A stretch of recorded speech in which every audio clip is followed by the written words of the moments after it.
কেবা পেঁয়াজের চারা,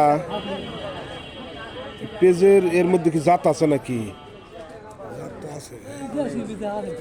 দেশি বিদেশি, এটা কি জাতের? দেশি। বিক্রি কিভাবে হয়? মন বলতে কেজি হয়, কেজি হয়, কেজি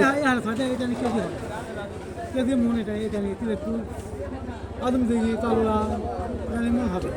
এটা কিভাবে বেচেছে? তার ভাবে হয়। ওই তার ভাবে হ্যাঁ, কত কত করে তার চাচ্ছেন বা?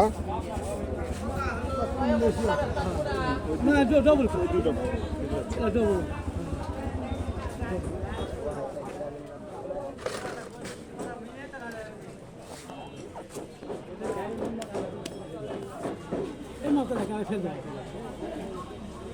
তাহলে তার কত করে চালেন? 20 টাকা, 40 টাকা। কোনটা 20 টাকা? ওটা ওটা ছোট আছে নাকি? তো এটা 40, ওটা 20, তার মানে? ডবল স্যার কিছু তাই ও আচ্ছা আচ্ছা, মানে ওই আটি হিসাবে বিক্রি নাকি? 20 টাকা আটি পেঁয়াজের চারা।